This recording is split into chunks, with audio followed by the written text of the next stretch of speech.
Alright, hello everybody. Welcome back to another episode of the PvZ2 Reflourished Elm Guide. Today we are going to take a look at the initial tab. You might be wondering, waves, then events, initial settings. I'm going with initial first because this one is a lot more simple to explain compared to the events tab, which takes a lot more explaining to get.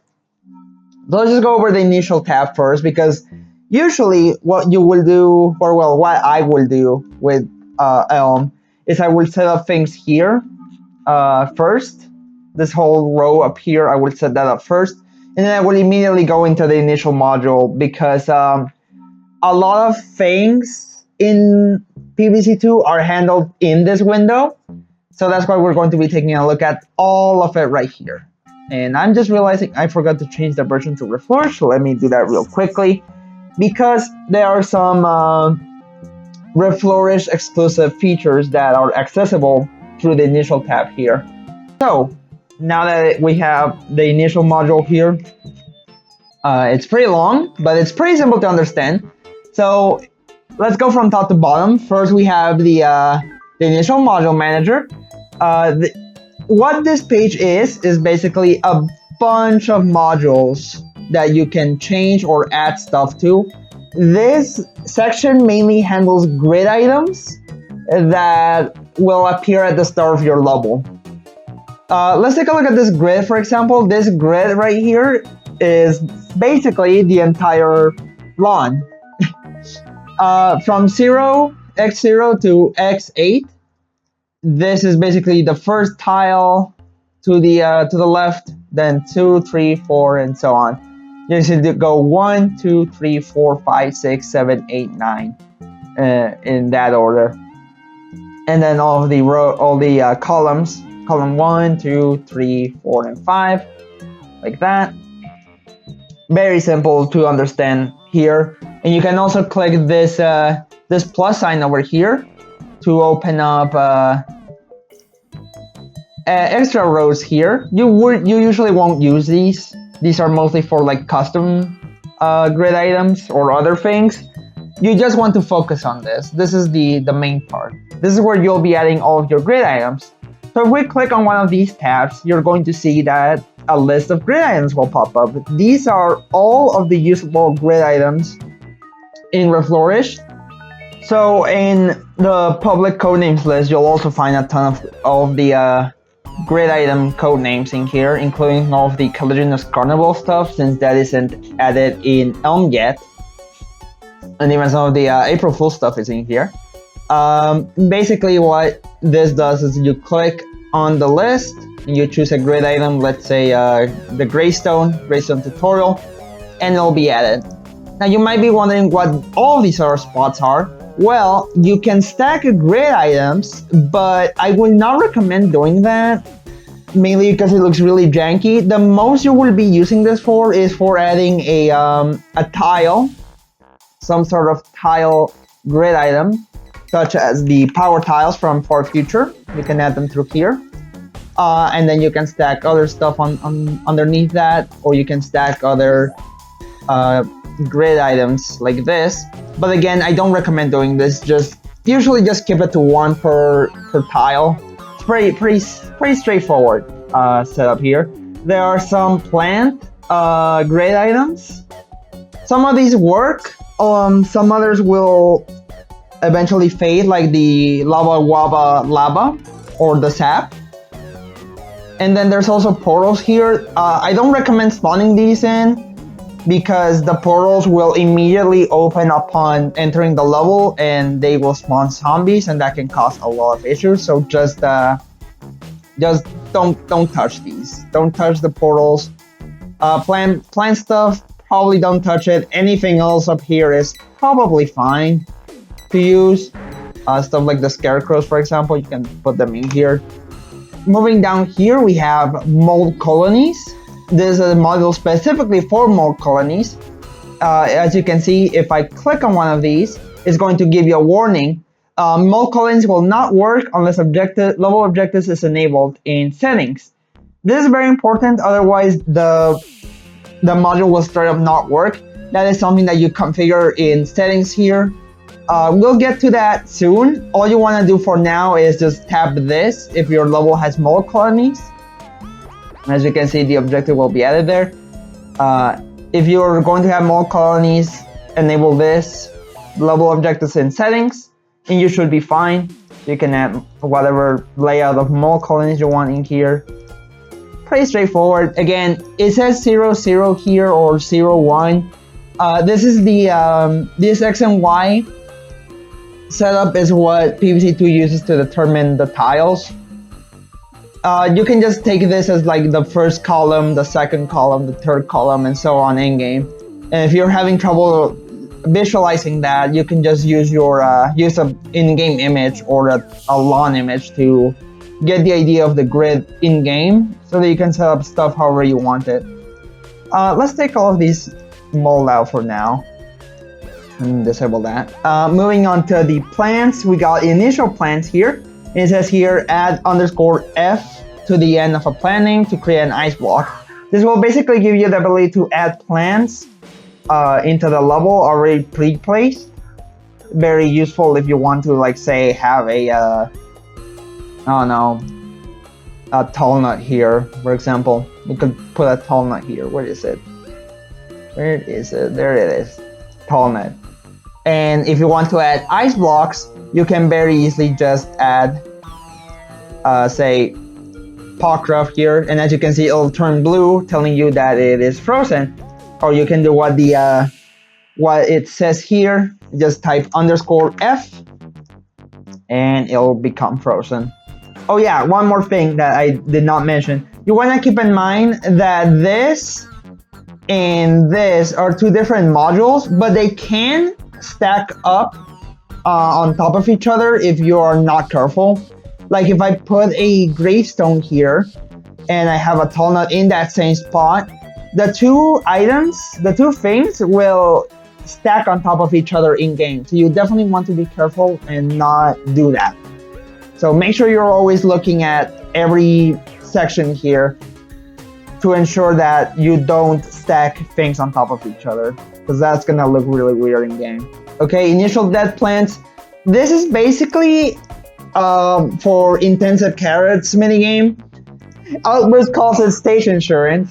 What you do here is that if you place any plants here, they will die at the start of the level, and they'll show up as a ghost image if you use intensive carrot. You usually won't use this setup on this section at all unless you're making a stage insurance level, so you can just ignore that if you want to. Endangered plants is pretty straightforward. Any plants you put in here will have the endangered condition in them. What this means is that if the plant gets eaten, you lose the level, and you need to, well, you don't have to, but you can enable the objectives here again, and that will show up as an objective string down here in the objective screen. There it is, right here. Survive and protect the endangered plants. You enable that, and you'll be able to play and set up the SOS level type here. Pretty simple, pretty straightforward. And you can even choose if you want to have the objective text or not, or if you want to set a limit of protect plants. Like let's say I set this to 5 and there's like 10 pea shooters right here. If I set up 10 pea shooters here and 5 of them get eaten, I don't lose the level. But if 6 of them get eaten, that goes over the limit, so I lose the level. Some timed event levels, such as the Big Brains 2023 level 8, I believe, uses this string right here to create its level gimmick. Initial zombies. This is similar to initial plant, except with zombies. Pretty obvious. Any zombies that you put in here will immediately start moving in the when the level starts. So what you usually use this for is for frozen zombies, such as a frozen furnace, for example. Like let's just put a frozen furnace there, or in here and down here. Again, really simple stuff. You just put whatever zombies you want here, and they will appear in the level, usually frozen. Again, I highly recommend just placing them frozen, otherwise they will start moving and they can cause issues. Alright, now we move to the world-specific modules. So starting with the rail cards, you're gonna see here you're able to choose the rail card type. This will change the rails and the cards. Let's set it to like, I don't know, future. And then you can set up how many rails will appear in a level. And this is designated by this like very creamy brown. And then the tiles down here in the card section will highlight, telling you where a card can go. And as you can see, if there is a card in any rail, it will be highlighted. This right here will be its initial position when you start the level. And so you can set up multiple cards this way or multiple rails, up to you. You can do whatever you want through here. Very simple to understand. Again, that's the best thing about Elm, the fact that it makes visualizing all of this stuff really, really easy. And that is why it is really, really useful. Piracies planks. Heed this warning. Using this outside of piracies will crash the game. It does. Don't try it. Otherwise, this will just set up piracies planks to be available in piracies. Let me just show you here. If I change the stage here to pirate, you're gonna see that these numbers are gonna become blue. These are water lanes where zombies will not spawn. The ones that are normal, these are lanes where the zombies can spawn. And in fact, if you set up the rows to randomize, in this case, and spawn any zombie in there, the randomizer will only spawn them in these lanes unless it is a zombie that can go over the planes, like a flying zombie or a swashbuckler. So that is important to keep in mind if you are using planks. Otherwise, you will barely be using this. But this is this area is here, so you can set up your planks. Tide is something that you can use in any world, but it's preferably better only used in Big Wave Beach because that's where it looks the best. In any other world, it's going to look a little janky. But if you want to set it up here, you can very easily just give a coordinate number for the tide to start with. So let's say 5. This means that the tide will cover all of this at the start of the level. And you can show or hide the tide marker if you want. Usually leave it at show so that you can help out the player. But if you want to hide it, you can hide it. It's totally optional. If I set this up to like 2, it's going to cover all of this at the start of the level. You get the idea. It's really simple. And you can actually set this behind the level if you want to. You can set this up to like 12 and it will show up back here. Oh, there's another expansion you can do here. But yeah, it'll show up back here, for example. Alright, next up, a very kind of difficult thing to explain here. The custom portals. So what it says here, this is very important. I'm very surprised that people don't read this. It says, spawn these using the grid spawn events with zombie portal _ aliases at remove spawn effect. You might want to manage set points for these portal spawns. We want to focus on this first part here, this whole segment here, this whole part. These are custom portals that you can create, and you can give them an alias, a world, and decide what zombies will spawn. Let's say we make a, I don't know,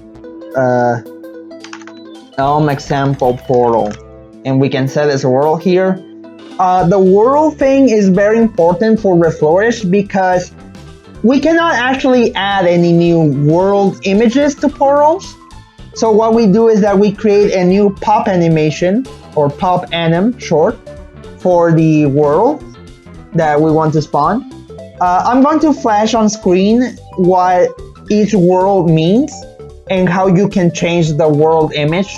For example, if you set up the world to be west or Wild West here, and in the code you change that to the the second set of pop animations, this will show up as a modern day portal, which is very important to keep in mind because modern here doesn't actually work. It'll just show up as a blank portal or a rift portal, and you can set up as many portals as you want over here. Yeah, pretty straightforward, and then you can just set up the zombies that you want to spawn from here. Let's just say this is an Egypt portal. There you go. This is the zombies that will spawn. There's some jank to be worried about when it comes to custom portals. Things like bulls, for example. Bulls will spawn at the start of the lawn regardless of where you spawn a portal. And same goes for troglodyte zombies and arcade pushers. They will also spawn at the start of the lawn regardless of where you actually put the portal in. But pretty much every other zombie works fine. It'll be fine to use custom portals. And like it says here, the spawn thing, we'll cover that in the next episode when we cover events. But all that you want to know is that you use grid spawn events to spawn these, while you use a different kind of set. You use a different event to spawn the Reflourished and vanilla portals. Okay, moving down here, we got constant grid spawns. It's basically what it says on the tin. This will constantly spawn whatever grid items you set up here. So firstly, you got the type name. You probably know this from up here. You can just set up whatever grid item you want, like for example, gravestones that give you sun. The minimum spawning delay and the maximum spawning delay. This is basically a number in seconds that will tell the game how long it should take in a random amount to spawn a grid item anywhere on the lawn. However, it will always prioritize the back of the lawn first, and then moving from right to left. So let's say we set up a minimum delay of 10 and a maximum delay of 12. This will basically randomize whether it'll spawn at 10, 11, or 12 seconds. You can obviously increase that to like 10 or 20, and it'll spawn between this range of seconds. Or you can set it to be like 8 and 8, or 2 of the same number. It'll basically just standardize the spawn rate, and it'll spawn every X amount of seconds that you set it to. Otherwise, it's random. And even gives you a note here. Seconds between spawning a grid item prioritizes right to left. Very simple. And you're given 3 of these, and you can spawn as many grid items as you want. I usually recommend keeping this only for one grid item, or you can do like multiple drinks through this. Now, I'll explain the drink thing in a little bit, but you can basically set up multiple holiday drinks here if you want. Let's say these 3. And then we set a minimum delay and a maximum delay. And this will basically randomize all of these. And it won't spawn all of them at the same time. It'll randomize all these 3 drinks with the minimum and maximum delay, which is really nice because it allows you to have multiple drinks spawning in a level. And I'll explain that in a moment, why that is important. But yeah. And then there are also 2 other variables here. Initial tile count. This will determine how many grid items that you set up here will be in a level randomized. So the game will decide between these grid items to spawn 5 of them. And the max tile count, it says here, this only works properly when using potions. This just determines how many grid items there should be of the ones that you set up here at a time. And like it says, it only works with potions. So if you set up drinks here and then you set a max tile count of like 10, there can only be 10 of any of these 2 drinks at a time. And once it reaches 10, no more will spawn until one is taken from the board. Random zombie spawner. So you know how in Arena and Penny's Pursuit, I think, in some of the timed levels where you need to beat a level in a certain time, it spawns zombies randomly. This is basically that. This. You use it for timer levels if you want to make any like Altverz timed levels. You can just put a bunch of zombies in these lists and set up a spawning delay, and it'll constantly be spawning zombies until the level ends. But I barely use these, so I don't really know much use cases besides that. So yeah, just random zombie spawner. It spawns random zombies at an interval. Alright, zombie level swaps. I got a few questions about level swaps, so let's take a look at these. Difficulty scaling type, you can ignore this. Difficulty scaling level, you can probably also ignore this. I've never actually used it. But honestly, I would recommend just not touching any of these two. What we're here for is the zombies to swap from list and the zombies to swap to list. So let's say I want to swap from 1 brickhead to 5 different brickheads. One way I could do it is by simply adding the 5 brickheads here and then spawning them manually in the waves. That is a way to do it, but it is very slow. What you can do instead is use a zombie swap, and then you set up the zombie that you want to swap from. This is going to be the base zombie that the level is going to take into account to swap from. And zombies to swap to, it says here, zombies placed multiple times have a higher chance of being swapped to. We can place the original zombie here. And you have to do this, by the way. You have to put the original zombie in here too, so it can spawn. Otherwise, if you don't do this, the zombie that you spawn here will simply just not appear in the level. It'll appear in the choose your seat select, but it will not show up in the level waves. So you want to copy this over here, and then you can set up whatever zombies you want here. Like, let's say, I don't know, the Future Brickhead, the Neon Mixtape Tour Brickhead, the Lost City Brickhead. That's one of my favorites. You can just set that up here very easily. And what the game will do is that whenever this zombie spawns, it will pick from this list here and swap the zombie to any of these guys.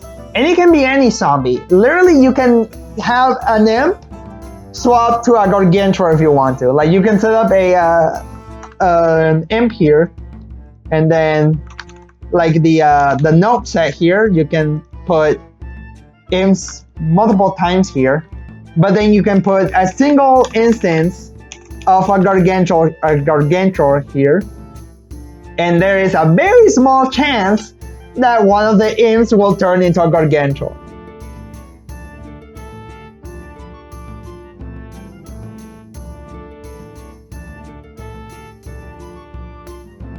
You usually don't see a lot of uses for this. The most that I can think of is for swapping flag zombie designs or swapping the flag zombie to a rally flag.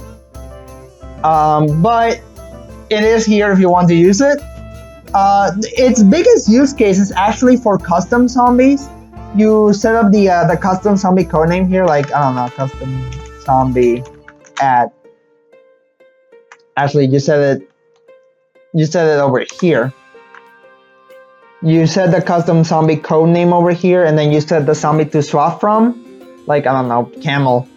And you just leave it like this, and all the camels you spawn in the waves will get turned into the custom zombie, which is very, very useful.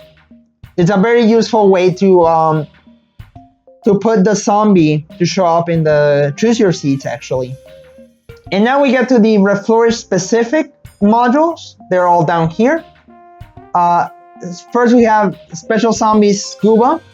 So I think just reading this helps you understand what it is. This is the Scuba zombie that appears on the previous screen is slightly different from the one in the level in order to be visible. Enabling this as the visible Scuba to the previous screen. This is basically just a swap, built-in module that performs a zombie swap. If we take a look here at the beach, snorkel code name, you can see here that Scuba has 2 code names in here, the regular one and then beach, snorkel, better, and street. This is what the module swaps to. to make the zombie visible in the choose your seats, otherwise you're just not going to see him under the water.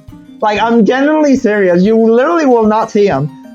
This basically just forces him to show up on the a little bit, to show his head a little bit, so you can actually see him in the choose your seats. It's really funny, kind of stupid, but I mean, it works. You don't have to use this if you're not using Tide, but if you're using Tide and you're using Scuba Diver, turn this on, and all of the scubas that you use in the level will get turned into the proper street version, so that you can see it and choose your seats. Holiday drinks.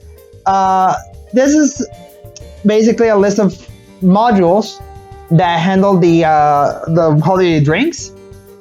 You can set one up here, and it will spawn the drinks at the set interval and max quantity that the Reflourished set it to. What these modules are basically just constant grid spawns.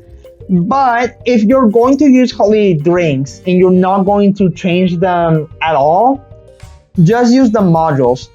However, if you are going to use multiple drinks, do not set it like this. Don't do this.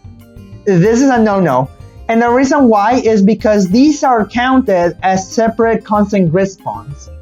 So what you want to do instead in that case is set them up here as holiday drink heroes and holiday drink valentines.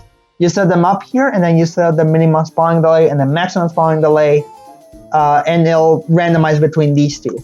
If you have it set up like this down here, however, both timers will be running at the same time. It's like if you have it up here, if you have two of these at the same time in one level, they will be running at the same time, but at different intervals. That's the thing with the holiday drinks down here. If you set it to this, they will be running at the same time at different intervals. So you want to set one constant grid spawn for multiple drinks instead of multiple drink modules. Otherwise, you're going to be having a lot of problems. I did this in a level. It was terrible.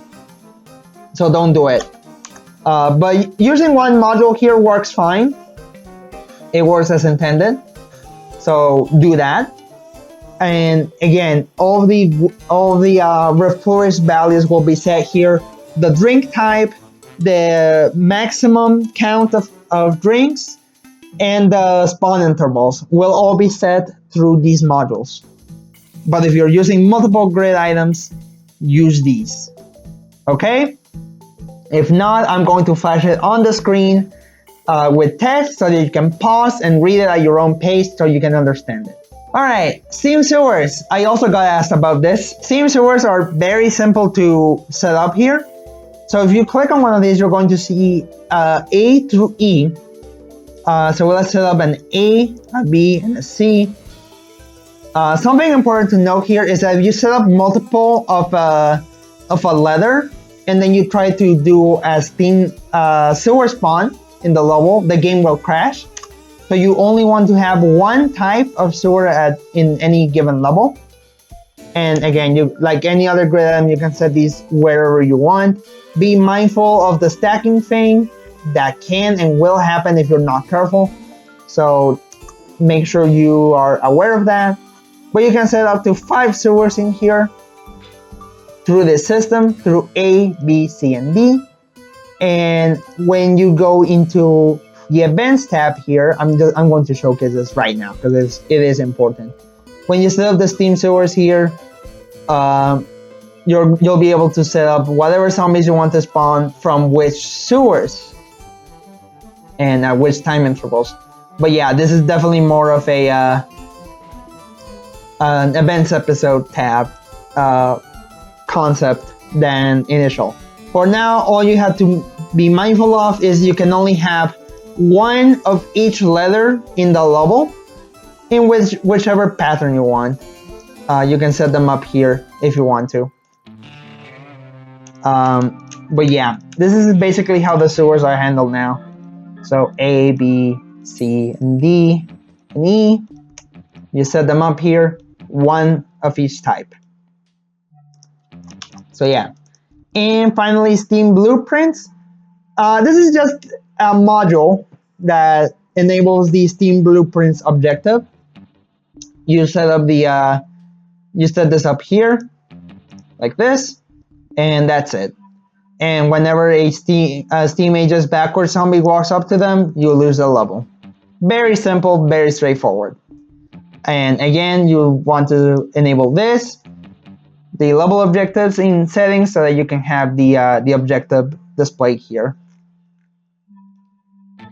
So to recap, the initial tab is used for grid items, to spawn grid items, to create portals, to randomize zombies, to set up other modules.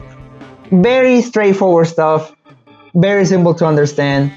I was really not hoping this would take me nearly 35 minutes to record, but you know, we take it, I guess.